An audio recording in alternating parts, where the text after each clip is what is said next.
the vision and the strategy piece is very exciting. Like that's where all the fun is. The enthusiasm for like building a system, like taking time today, be like, all right, this is how we communicate with clients, or this is the structure of our web funnels. Not fun. How do you guys present system building to entrepreneurs so that they are excited about what feels like it could be in the weeds? Yeah, it's beautiful, and you're going to love this answer. It all starts with the vision. And what we do is that every single client, like that wasn't a tee up. You didn't know that answer was coming, right? It all starts with the vision. Whether somebody's at 500K per year, 5 million per year, 50 million per year, we all start with the same thing, is what is your dream vision? What does that look like? What does that feel like?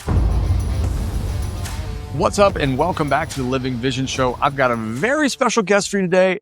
I met Austin Netzley at a conference, and we just had this very kindred spirit kind of connection. Knowing more and more about what he does, though, is why he's here on this episode. Austin has published 2 books. This one that you can see on your screen, if you're watching this, is called From 6 to 7 Figures. And his company, 2x.co, has helped hundreds of entrepreneurs systemize and scale out of that 6-figure range into the 7-figure range. Now, his bio is fascinating, mostly because I'm attracted to individuals that want to live their vision and build a really awesome life. And Austin is a great example of that. He has so much vitality and passion for what he's doing and for helping other people get the same kind of liberty in the way they build their business, run their lives, and pursue their mission. This episode is largely about the fight for systems and how us as founders, artists, creatives, and really business owners of any ilk can lean on things like systems and structures and frameworks to get out of the day-to-day and really build something magnificent. This episode is a little bit tactical, so you're going to need your notepad out for some of it. But I think you can activate most of this within a text message or a journal entry with your team. And if you need his help or my help in building your vision and tactically arranging it, we've got some support for you. Let's dig right in. Austin, welcome to the show. I guess a place to start, because someone may not know anything about you yet. Tell me about this book and like how you got to the fact that you could guide people on systems, processes, and scaling from 6 to 7. What was that journey like? Let's start there. Yeah, well, I started out as an engineer in the corporate world, and a couple years in, I was enjoying it. I was like, this is great. But then I was like, wait a minute. Look at my managers 10 years from now, 20 years from now, maybe 30 years from now. I was like, I don't want any of that. Like they were traveling a lot. They were overweight. They didn't have great family lives. They weren't making the money that I knew was possible. They weren't making a big impact like I knew was possible. So I started learning about this thing called entrepreneurship. And as soon as I started to learn about it, I was like, that is what I want. I don't want this corporate grind. I don't want this trap. I want this entrepreneurship thing where you can control your destiny. You can do all these different things. You can have freedom. You can make a big impact. You can make unlimited money and unlimited upside. And I was like, that's what I want.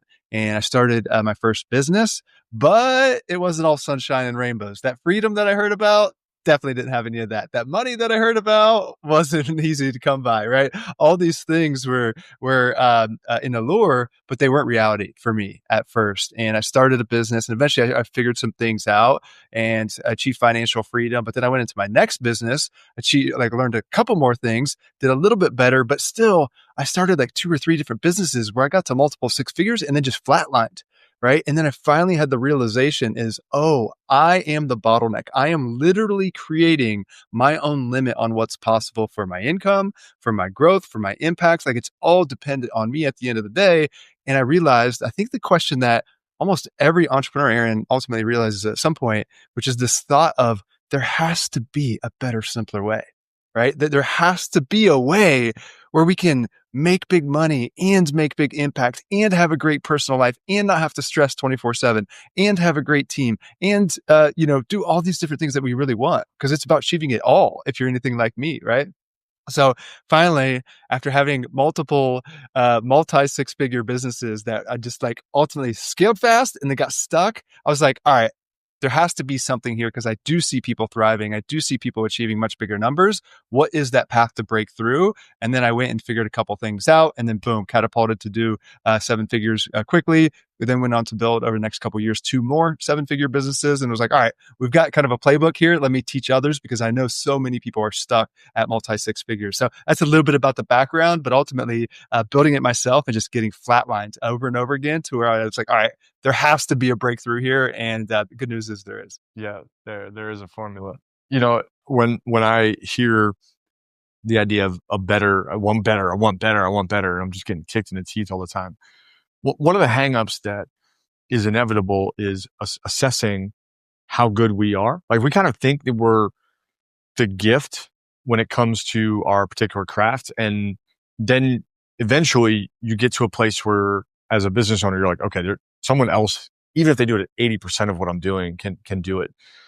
But for the business owner that's listening, that says, okay, no, like I actually am really, really good at this.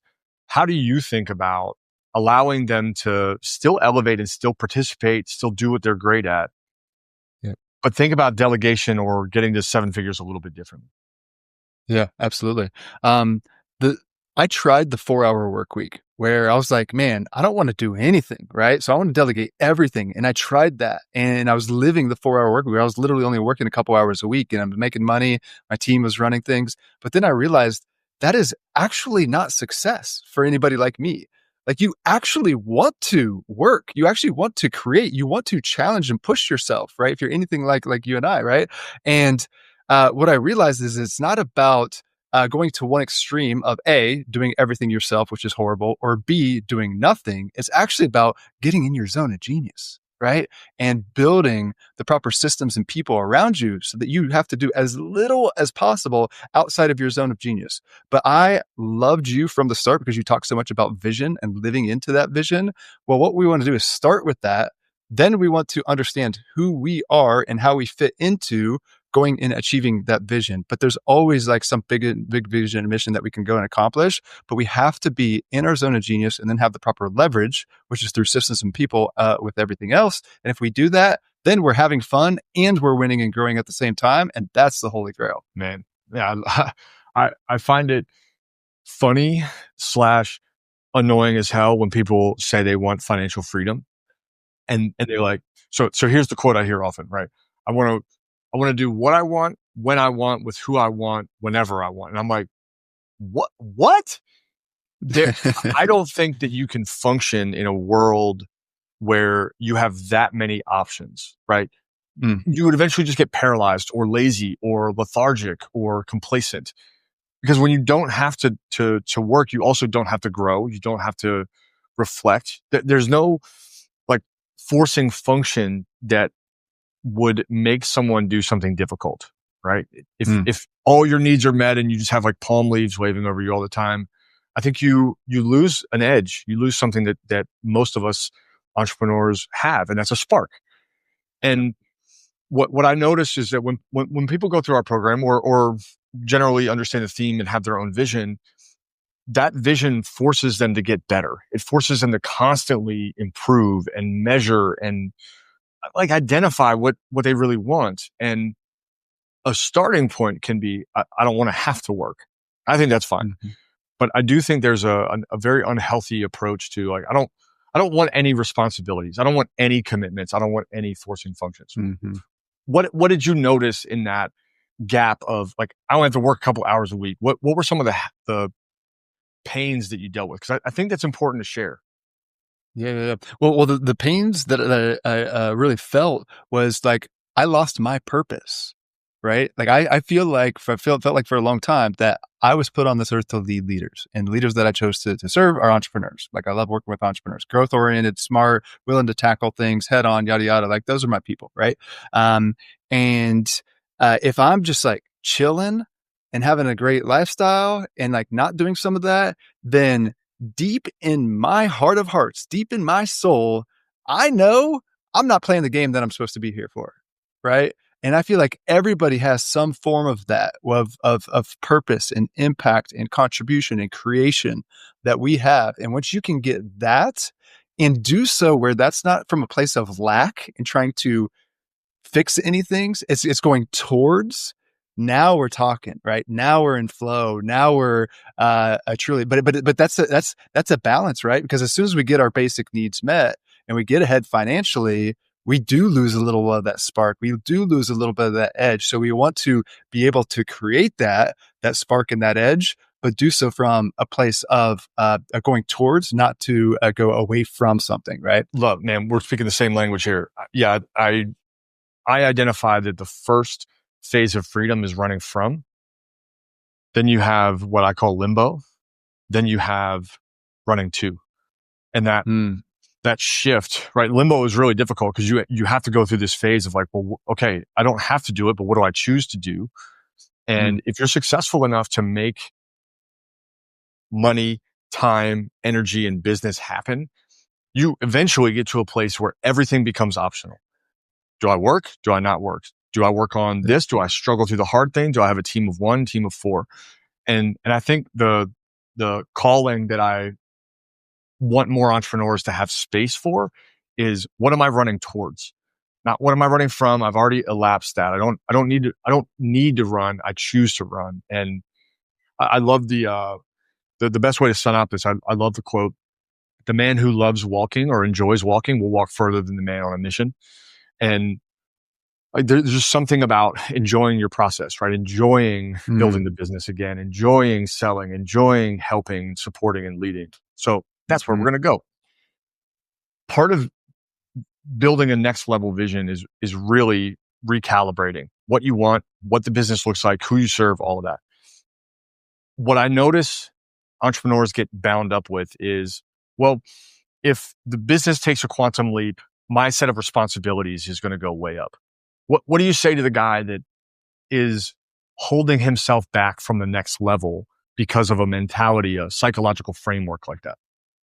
Yeah. Well, that's just lack, right? Like anytime we're in a place of lack, we're thinking of the bad that can happen, and we're not thinking of how 1 + 1 can equal 3, because like the biggest reason, in fact, why people get stuck at multiple 6 figures and even at low 7 figures oftentimes is because they're controlling things too much themselves. They're not able to let go. But you have to go from doing to delegating to leading to ultimately owning. And if you can make that transformation through those steps, you get more and more leverage through each time. And that's the thing that we're talking about, Aaron, is like, you can still spend your time on the things that you want to do, but not from a place of having to, which is key, so that your business can still be able to run and thrive and operate, right? But it's that mentality of kind of what you started with, is like, people are really good at what they do, or they know and they have confidence and belief in themselves. They're going to be able to figure the things out, but they don't have that same confidence in other people. Well, we have to transition to be able to delegate effectively. And then one step further, being able to lead effectively, which very few people are actually really good at, right? Which is why few businesses actually go to a certain levels of success. And it's really hard to do. And the hardest part of all of that is we have to change with each step, right? Because like, we teach ourselves naturally, like just by doing this stuff, we are training ourselves of, hey, the way for me to achieve success is to do them myself, right? We don't know that that's what's happening over a period of years through our schooling, through our education, through sports, and then especially in entrepreneurship the first couple of years, right? That's what we are training ourselves to do. So you have to first understand that, and then shift that belief and have the awareness of it and see, hey, how do I move to that next level? And you got to change yourself and change your process as you do that. Damn. Yeah, I feel that. Most entrepreneurs want to grow, but they don't want to change. Damn. Yeah, exactly. Yeah. Okay. I'm going to give you a statement, and I want you to tell me your thoughts on it. Entrepreneurs have trust issues. Go. Entrepreneurs have so much trust issues because they've had one or two experiences in the past where they reinforce a belief that they already have. And that belief, again, has been trained by their own actions of, I'll achieve more success by doing things myself. And then they don't delegate or enable other people effectively. And as a result, that gets hurt, which reinforces the story, which makes it bigger, which makes it even harder to reinforce. And as a result, they stay stuck, right? Trust issues are at the source, but at the end of the day, then we got to do some real deep and woo-woo work, is go back to where did that start and really start to uncover that, start to turn over those stones. And if you do that with the awareness of the now we can really start to get somewhere and transform yourself. Yeah, I'd say that was a home run. It was like a soft pitch, but dude, home run. Absolutely. I find that trust is hard when it comes to a vision. There's so much of our heart that goes into this. I mean, I would Yeah. say that the expression of entrepreneurship is art, which is a very heart driven piece. So if I sit down and I craft this vision out, I'm effectively giving a child away, right? It feels that important to me that this thing be cared Mm. for and tended to. And I've learned this as a relatively new dad. My journey of fatherhood has come with its own challenges, but my challenge has been, can I let go? Right. So if I have somebody here watching him, or if I have a friend over, or he's doing something that I used to do for him, can I let go? And there's this beauty of designing a vision. I think entrepreneurs have intense creativity, and with that comes a significant emotional buy-in to what they made. Right? I'm Mm. so bought into this thing that I designed, and then Yeah. it comes time to actually build it. And we are sometimes good builders, but I'd say we're better designers. We're actually shit builders. You have an Mm. engineering mind. So how does an entrepreneur that's a very good designer think about the execution, the building of their business differently? If they just get out of the way, but like, what do they need to know about building it that comes from all of your expertise helping people do this? Yeah, I love what you're sharing here, and I've got a framework very similar. That there's basically four levels. So you've got vision, you've got strategy, you've got management, and then you've got like production or the execution and doing. All right. Now, what you want to do is analyze where are you good at and where do you want to be in that. And what you're calling design, I would say, is like a combination of vision and strategy, which is where most entrepreneurs really are. But management, I hate management. I can do it. I used to do it. I hate it. Right. The next is execution. Execution could be anything super small, like admin level activities. It could be super hard, like high level coding. So it's not necessarily a low value activity overall in like these four pillars, but most valuable overall is definitely going to be on the vision and the strategy to achieve that vision. So what you want to do is, first of all, understand that, right? Understand where your gaps. And like for me, knowing that I'm not a great manager and that I don't want to do that, I know for me to achieve great production over time, I need great managers in place, right? And with that understanding, then I can go and do that. And I also know that I don't want to do any of the day-to-day things, or I shouldn't say any. I don't want to do 95% of the day-to-day things. So I need to go and hire for those individual pieces one at a time so that I can spend my time on the designing, which you're talking about, or the vision and strategy, right? And I can support other leaders through our team. So it's just first and foremost for an awareness piece. And then second, it's going one by one. Like a lot of people hear something like this or they read a book and they're like, all right, perfect. I'm going to build my business to be a machine. I'm going to build systems, or I'm going to, hire this full team. And they go and try to do all this stuff all at once. No, the way that you eat an elephant is one bite at a time, right? The way that you build a world-class team that can create a business that can run and thrive without you is one person at a time. So let's start oftentimes with the easiest role, right? And free up some basic things and then start to stack that role one at a time, one at a time. And the cool thing is, one thing that we haven't talked about directly enough right now, or just yet, but we will, is systems, right? Everything in your business is and should be a system. And what systems allow you to do is to get a lot more done, a lot more efficiently, a lot more consistently, and be able to hand things off to other people.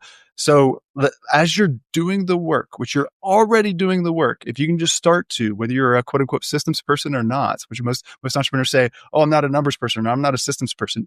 You have to be, you have to choose to be, right? And you have to lean into it to start to create the culture of being a systems person so that you train your team and anybody else that you hire that, hey, we're going to use and leverage systems so that, again, things are more consistent, easier to do, and not as reliant on you. So if you just start to do this over time, where you identify the right people to do and you identify the right systems to build, you get a little bit more capacity and a little bit more consistency, and then a little bit more capacity and a little bit more consistent, and a little bit more. And you consistently move more and more and more into ease and flow, and more into your zone of genius. And that's where you really win, right? Yeah, man. I really struggle with systems. I struggle even more with management, Mm. and I've had to learn to just let it go. Like, it's not for me. It can't be me. It has to be somebody else. Yep. And many of our clients have had to come to that realization while they're trying to manage. They're just not good at it. Yep. And I think it's harder to delegate and build a team around something you are good at than something you are not good at. Like, when you're not good at something, you have to, right? But Yes. it's the area where you're like, well, I'm actually pretty good at this, that Yep. becomes challenging. And if you want to stick to your zone of genius, you're almost delegating the adjacent things that you might love or enjoy about your business. But Yep. that's where a lot of growth can happen. One thing that stands out too in what you're saying that I have felt and I've had to walk some clients through is that the the vision and the strategy piece is very exciting. It's Mm. like that's where all the fun is, to like sit down and dream, right? The enthusiasm most entrepreneurs would get from that is really high. The enthusiasm for like building a system, like taking time today, be like, all right, this is how we communicate with clients, or this is the structure of our web funnels. Just not fun, not always that fun. And yet that's the ticket to the freedom. And I think more of the fun. How do you guys present system building to entrepreneurs so that they are excited about the Mm. what feels like it could be in the weeds? Like what Yep. tools do you use to reposition that? Yeah, it's beautiful, and you're gonna love this answer. Is it all starts with the vision, right? And what we do is that every single client, like that wasn't a tee up. You didn't know that answer was coming, right? It all starts with the vision. Whether somebody's at 500K per year, 5 million per year, 50 million per year, we all start with the same thing: is what is your dream vision? What does that look like? What does that feel like, right? And if we start with that, if we keep that as our North Star and keep that as our center, then people are bought in of, I need to do this so that I achieve that, right? But if they're not clear and they don't feel it, the vision of where they want to go and what they want to achieve and what that means, then it doesn't matter what we like tell them. They're only going to listen to what they like to hear, right? So that's the first thing, is people getting bought in of, hey, there's a path to achieve this vision. I see it. I feel it. I want to go after and achieve that. I'm committed to that. So what do we need to do to make that a reality? So that's the first piece, is getting bought in on the vision. The second piece is then what's the most strategic strategy and model that we can use to go and achieve that vision? What's like, how can we take a straight line to that, right? Like once we really understand it, how can we go in what we call the $1 million question, is what's the simplest and most direct path to achieve that vision? So with this, we're getting things really simplified and really clear, because the worst thing you can do is go out and be doing a lot of work or building a lot of systems or adding a lot of resources or putting a lot of focus into something that doesn't really matter, which is what a lot of entrepreneurs are doing. Like they are working their butts off, but on the wrong things. So we need the vision clear. Then we need a killer strategy and model that's super simple, strategic, and intentional, and set up to achieve that vision. Then now we're clear. Now we're clear on where we want to go. We're clear on where we're at, clear on the strategy to connect the dots. Now we know what systems and people and strategies we need to put in place. Then we go and execute. But if you have a simple roadmap that you're bought in on achieving, then it's way, way easier. And again, if we can cut out the complexity and make things a lot easier, make it clear to tie it to a compelling vision that everybody's bought in on, not just the entrepreneur, the whole team, right? Now we can go and have a lot more enthusiasm to go and build those things that need to be built. Because at the end of the day, like you said, they have to be built to achieve the vision, to achieve the ultimate results that you're looking for. Yeah, I love all of this. I want to maybe double click on this transition to team. When you're beginning to grow, there's a need and probably a desire for the founder, the leader, the owner to have a lot of control. And as things scale, control has to shift, and giving a vision to your team is the first step of letting go. But there sometimes is resistance. A lot of our clients, they're like, their hands are so tightly wrapped around the vision that they can't give it to the team, right? I think of it like a kid with a ball, and you're like, hey, like, let's share with our friends. Hey, like, hey, come on, let's go. And their hand is out as if they're offering the ball, but they won't actually let it go. There can be a challenge in entrepreneurship with fully letting go, because it feels like you won't have any control, right? It feels like a full pendulum swing. But I know that control, the nebulous that we are stuck in, can be really important for the next evolution. How do you guys see entrepreneurs evolve into being less control oriented and more influence oriented? Because I think that would be the word that I use as the next step. Maybe you would use a different one. Yeah, great question. Well, here's a secret. I've actually never shared this secret before, but what we do is we put the structure in place that entrepreneurs still have that same level of control, just in a completely different way. Because like we secretly need it. So for instance, here's an example.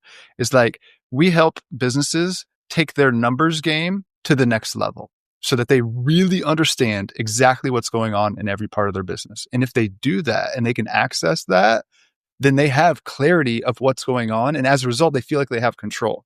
A lot of times, as they start to delegate, they start to not have clarity, which means that they don't have control of it. Right. So they don't want to be doing a lot of the things themselves. They just want clarity and control. Right. So we helped them see that so they can, and now with the numbers of exactly what's going on, then they can jump in and support and say, hey, this number's off, or hey, our churn's too high. What are we doing to fix it? What's your strategy here? What's your approach here? They could be a much better leader and they still have that feeling of control. So I think that's the big thing is put in play or to understand is just think about what do we need to put in place so that I still have that confidence, still have that control without having to do things myself. It's just thinking of it in a different way.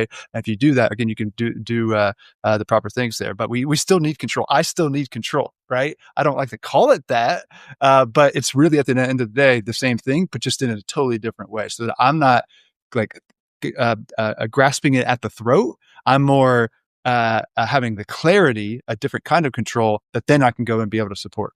And are those numbers driven by vision? Well, that's absolutely huge. Yeah, exactly. Everything starts in with the vision because that's where it ultimately wants to end, right? So if we're clear on what the general vision is, right, and then everybody's clear on the strategy, and then we have the numbers, which help show us reality of what's going on right now, like where we're winning and where we're losing, because the numbers are the guide. They take out the emotion and show you what's working, what's not, where to focus, what to fix. And if you have those couple pieces in place, vision, you got a strategy and a plan to achieve that vision, right? You've got the numbers of where you're at, and then you've got the execution cadence in place to where you're constantly reviewing that and connecting the dots of, hey, we're like, if you're going from like New York to LA, you're constantly tacking to see, hey, where are we offline here so we can get back on path towards LA, right? But it all connects all those pieces together and ultimately achieving the vision. Man, it's fun to talk vision, and I know that there are people out there that don't have the bandwidth to. So talking about vision can feel like a luxury, right? Talking about strategy can feel like a luxury. Yep. So let's send a note to someone that wants to be there that maybe isn't there. Yep. Common scenario, we're approaching the end of the year. The mentality that I used to have as I approached the end of the year was like, all right, full send, like let's end the year strong. And now I'm like, no, we're going to break. We're going to rest. We're going to be mindful. We're going to aim. We're going to get back on our attacking line, really reconnect with vision and re-strategize. So we actually want to be slowing down while everyone else is trying to ramp up. And then we have a natural sort of like energy and enthusiasm going into the new year. Yep. This is also the time of year where people start like burning the candle with a flamethrower and don't feel like they have the space for vision. They don't feel like they have the time or the energy. Or they're like, dude, there's so much happening that I'm in charge of. I wouldn't even know where to start. Right? I wouldn't even know how to reprogram this. What's a good way for them to see what breaks or see what they need to work on? How do you encourage someone to zoom out? What's your strategy for that? Yeah. I mean, what you're talking about is a really, really important key. It's like we need to first and foremost make sure that our short-term situation in business and out of business is handled. And a lot of times that comes back to financials, right? Is you've got to make sure that as best as possible, your short-term situation and both sides is handled. Because if not, you're going to have to be pulled into a short-term focus. And the bad thing is most entrepreneurs never quite break free from that, right? So you want to get the short-term covered, then get ahead, then make sure that you have the systems and focus in place that you never get behind again, because your real moneymaker is to be able to spend your time on the medium and long term. right? So we break it up 3 buckets: short term, medium term, long term. Short term is the next 30 days. Medium term is, I think, about 3 to 6 months. And long term is, anything more than 6 months, right? So if you just look at, hey, what do I need to do to make sure that my business and all the finances and everything is handled for the next 30 days? And same thing from a personal standpoint. Personal should be much longer than that. You should have at least ideally 6 months handled. But until you have that handled, again, it's just going to be a stressful spot that you're going to be in. You're going to oftentimes be reactive. So we want to do what we need to do to get that covered. Second thing is so many things build up over time. And the reality is, Aaron, most of them are not either A, they're not working, or B, they're just not aligned with the vision of what you want at all. So when we come into a new business, on average, we see 40% of what they are spending their money on, they're spending their time on, they're spending their team's resources, their focus on, are just not impactful, not working, or not helping them achieve their vision. So if we could just create some ease and cut things out, then now we start to have some capacity. So if we get our short-term situation handled and we cut things out and simplify, then we can go into the next 2 phases, which is getting clear on your vision, which is really about getting centered, right? Just really at the end of the day, one of the big things that stand out for me this entire year is alignment over everything, right? Just being in full integrity with who you are and what you want. Your intuition knows, listen to it. If you can just create some space to start to get clear on that, then you can start to see what you need to do. But that's where everything really starts is just being in alignment. But I know it's hard, exactly what you're talking about. It's hard to get in that space and that energy if we're behind, especially financially. And I've been there. Yeah, I have too. And what I find interesting, as I have gotten out of there, my mind doesn't feel safe there. Right? It's a weird thing, right? I've been in the fire of 30 days, 60 days, 90 days for so long that as soon as I got to a place where I'm like, I think we're good I think we're good. Mm-hmm. Everything in my system was like, this is bad. It was so wild. Oh, yeah. And it took a while to reprogram my system out of being reactive. And reactivity overemphasizes the now, right? There's this, I got to deal with this right now. And one of the hardest lessons I've learned, and probably one of the most important, was to just let it break. If it really doesn't matter, just to let it break. And then to assess after it broke, whether I needed to fix it. So there would be these things that would happen that I think I had this inclination to say, okay, prevent it, right? A fire's going, put out the fire. And now maybe it just came with being older and getting wiser. I kind of let the thing burn and then figure out whether it needs to be addressed or fixed or patched or replaced or what have you. Because I got lost in mania so often. Mm-hmm. I do think that as you grow and eventually you have sort of your stability again, you can start to be strategic. You can start to think ahead, like what we're talking about. And what I notice then is that the idea of vision really becomes about discipline.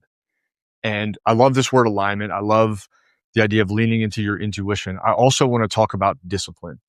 So if we build a vision, we'll call it Model A. There can be this huge swell of really good endorphins and dopamine. Yeah, I'm going there. This is the life I'm going to have. This is the business I'm going to have, the team, the money, all of it.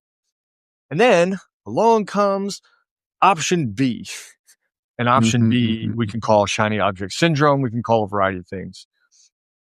How does, in your idea of growing towards vision, systemizing strategy management, how does a person treat an option that may or may not align with the vision?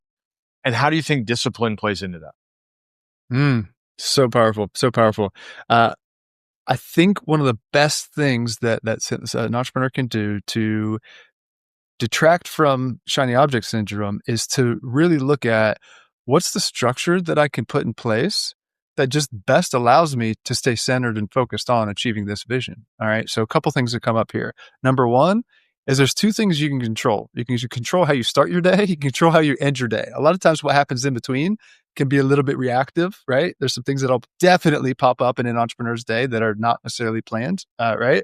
So, but if you can start your day clear and centered and aligned on your vision, and if you can end your day clear and centered and aligned on your vision, that's the 80/20 here, because then you have that lens going into your day and in your subconscious of like what you're looking at and what you see as distractions and what you see as the best opportunities, right? So that's the first one, is like a simple structure to start and end your day by reviewing your vision, reviewing your goals, right? Second piece then is to use a simple structure and routine that will allow you to be most effective and productive. What we have is something we call done by 10:30. What this means is that by 10:30 a.m., your day should be a wild success. You should have moved your business forward towards your vision, working on the highest impact things, and doing so before you get into the reactivity of the day-to-day, before you even get exposure to any potential shiny objects. You have already moved a major step towards your vision. And no matter if you start work at 6 a.m. or 9 p.m. or whatever, you can do some deep and focused work, or sorry, 6 a.m. or 9 a.m. Like if you got kids, whatever, like you can create your own structure in the morning that you can ideally get at least 2 hours of deep work and focused work before you get into your inbox, before you get into your meetings with your team, before you get into other things. If you do that every single day, you're moving your business forward. And those two things will go a really long way in just keeping you centered and focused on achieving your vision and having quote unquote discipline. It's just a little bit of structure and a little bit of alignment of staying true to what you really want. Dude, I feel like deep work on the business at a high level with high level entrepreneurs, I'm sure like you listening, is really a matter of like minutes. You know, I think the perspective is that you need 40 hours a week to work on it. And it can really be, can you get 90 minutes today? Can you get 75 minutes today and start stacking those big wins? So dude, yes, and yes. Yeah. The first major milestone that we work towards is like, do you have 10 hours a week? 10 hours a week that you're working on the business. If you're working 10 hours a week on the business, we're going to create some really special things, right? And that's the first thing is to look at is, can you create that? Sometimes it's 90 minutes, sometimes it's a couple hours, but you're right. You don't need 30, 40, 50 hours to work on the business. Like you can really move some major things if you're focused on the right things. Yeah. That's the compound effect too, sort of at a core, right? Where these things start to stack over time. Your 10 hours will then eventually build you out to where you have 15 or 20 or more, depending on what kind of role you want. Exactly. Because let's say creating a content system would take you 4 hours to do, but that will save you an extra hour every single week ongoing, and it'll help drive a lot more revenue. So it's like a double-edged thing. It's like it's saving you time and making you a lot more money just from 4 hours of focused work, But a lot of times we're just reactive. We're instantly reactive. We open our phone, we open our email, we get with our team, and we end the day and we end the week. We're like, holy cow, I worked really hard this week, but I honestly can't say what I did. I don't have anything to show for it because it's just all reactive. This feels like you have been in the trenches enough to really get it. So my next question may be our taper down, but it comes from a sense of understanding who I am and what I resist. And I think that someone listening might feel the same way. At a core, I've been joking about this lately because the more I think about scale in this organization, the more I think about the future for me. I go back to this. I'm an artist. Like that's the core of me. I'm a creative and I'm an artist. And as soon as I think about myself that way, a lot of stuff changes for me. The way I think about the business, the way I think about our team, the way I think about what our mission is and our vision. And the place that I get hung up as an artist is in this perceived loss of creativity, right? That if I have all these systems and structure, that I somehow lose creativity. And I've learned that is not the case, that more systems and structure actually really unlock that creativity. But I'd love to hear your take on this because I have grappled with it for a very long time. I've grappled with the idea of systems. I grappled with the idea of structure. I was a gypsy with my calendar. I didn't want to have things on the calendar. And now my calendar is like really refined and structured. My time is structured. My morning routines are structured. And it can be kind of nuts when people encounter that. where Mm-hmm. to look at that level of structure can feel overwhelming. I think that underneath that is a lot of intention. What I attempt to bring is a lot of intention to my time and where I go. But there is a resistance in the creatives, right, that are entrepreneurs and feel this need to be really creative. I've coached designers, I've coached um, other artists, I've coached creatives, I've coached content directors, like where there is this lean towards the arts. And I'd Mm-hmm. love to hear your take on why system structure and these intentional frameworks can actually be better for creativity than they may feel. Yeah, yeah, yeah. This is something that we deal with day in and day out, as we have so many entrepreneurs that are creatives, that are more flowy, that do not want to be restricted. Like, I don't want to be restricted at all, right? And there's the famous Winston Churchill quote. I'm butchering it a little bit, but he said something like, "The first 25 years I wanted freedom. The next 25 years I wanted order. The third 25 years I understood that order is freedom," right? Like, structure creates freedom. It creates flow. Right. And the way that I think about it is actually in relationships. So you got the masculine, you got the feminine. I've dated some very feminine women that are like, I do not want a weekly check in. Right. But because they didn't want structure, they didn't want to be controlled, they didn't want the relationship to do that. But anytime we didn't have something like that, things were just like would boil up or just wouldn't be. But anytime I like secretly baked it in that we had this, that they didn't know that it was the system, right? They didn't know that it was, they loved it. And the relationship and the communication flourished and the sex flourished, right?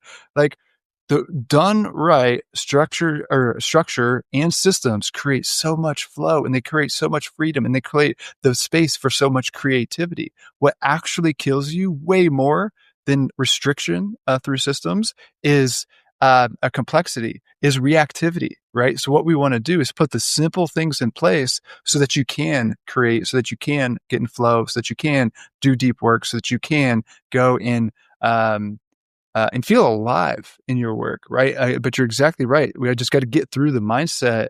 And systems done wrong can be too restricting. So that's definitely not what we want that to do. So start small, build them up, build those simple intentional habits until you don't have to think about it, right? Once you don't have to think about it, then it's no longer even a system. It's just a habit, right? It's just like easy. And that's what you want to get to. But yeah, it's really just about a belief and starting small so that you can reinforce that belief and actually create that true belief that systems do create, or systems done right, create a lot of flow and freedom. Yeah. I feel like we're making a strong case for systems on this call, which feels appropriate given your Yeah, exactly. business, your work.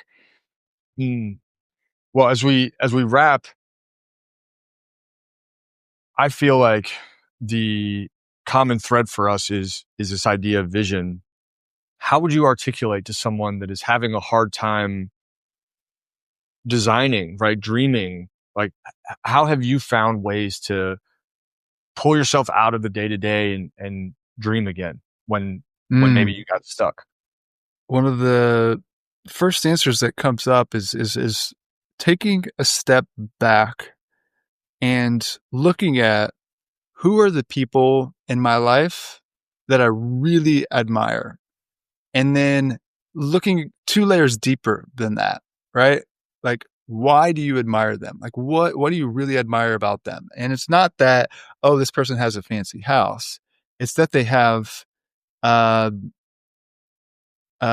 it's more about their way of being, maybe, or maybe it's about they have a great marriage, or they have the time to be able to work on things, or they have X, Y, Z, they spend their time on certain types of things. It's usually not about a thing. It's about what's their way of being that you really aspire to, and then it goes back to identity and who you need to be to achieve that vision, right? And if you can start to tie in these things, then you can really start to get kind of reinforced from a growth standpoint. Because so many entrepreneurs, when I meet them, if they're super overly stressed, a lot of times what that means to me is they're not growing anymore, right? And which means they're working on certain things, but they're not necessarily evolving, right?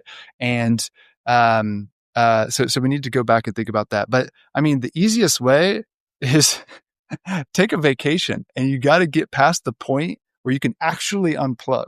Because like if your nervous system is so stimulated from running a business, it doesn't happen in the first hour. It doesn't happen as soon as your toes hit the sand. It can sometimes take days to actually get unplugged from your business, but few entrepreneurs actually take the time to do that. Now, unfortunately, if you can't take a break from your business, you don't have a business, you have a self-employed job. So we've got to work on, hey, what do we need to do slowly but surely be able to pull you back from the business so that you can actually take a true vacation, so that you can actually let your nervous system reset, so that you can actually get clear and aligned on what's serving you as of now. Because the things that serve you now may be different than what served you 6 or 12 or 3 years ago. And a lot of times we start our business 5 years ago, but the things that we're doing now aren't serving us in the same type of way. But we've got to be able to change. You got to be able to have the courage to make that transition, to let go and reshift and redesign and move towards a new vision, if that is true for you. It takes me I'm not unplugged until the third day. It takes me 2.5 days to get there. Yeah. In my busy times, I'm the same, even still. And I take vacations a lot, but I'm talking a true unplugged vacation. And a lot of people are like, listen to this. They're like, oh, I can do it in the first couple hours. The first, margarita, I'm good. No, I'm talking like, you'll know, like your whole body, your whole shoulders, your whole way of being will just suddenly drop in once your nervous system truly resets. And that still oftentimes can take me over 2 days. You're right. Mm-hmm. Mm-hmm. We got some wisdom here. Austin, you've got a lot of resources that people can take advantage of that you've created that are years and years of discipline and learning and education and trial by fire getting slammed by the door. Where can they find these resources and where can they learn more about you? Yeah, for sure. I've got a couple books. I'd say that's the best place to start. If you're watching the video, I've got from 6 to 7 figures, and I've got the 2-week vacation test. 6 to 7 figures is very clear.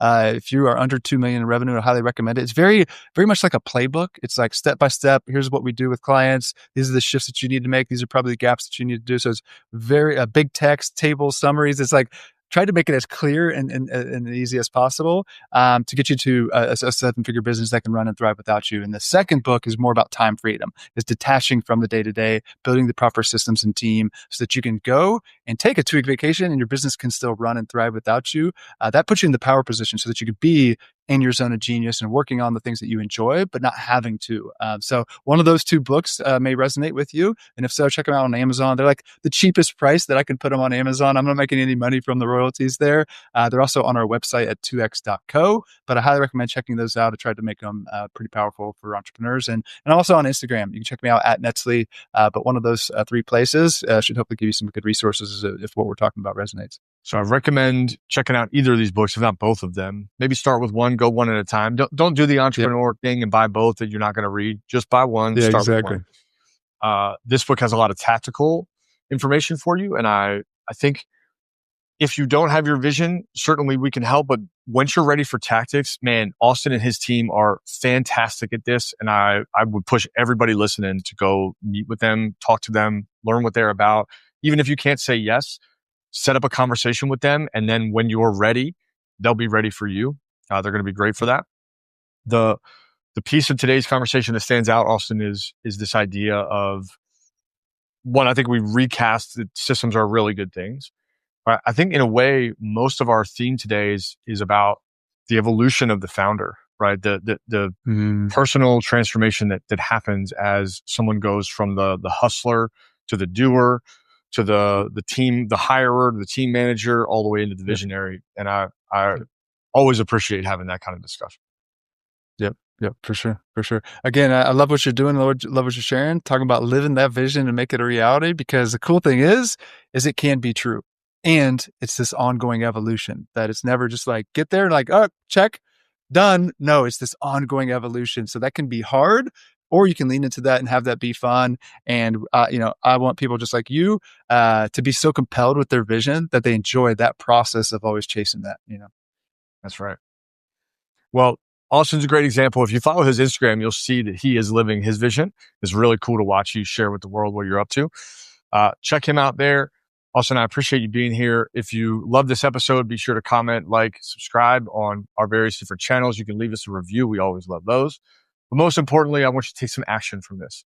So send me a note on Instagram or any other platform with what your action step is from this. Maybe it's the book. Maybe it's checking out his website. Maybe it's calling and getting some tactical support on systemizing your business. But I want you to take action. If you just listen, you're not doing the thing. You got to do the thing. I love you. I want you to do the thing. So, Austin, thank you so much for being here. I appreciate it. Thank you for listening. We'll see you on the next episode.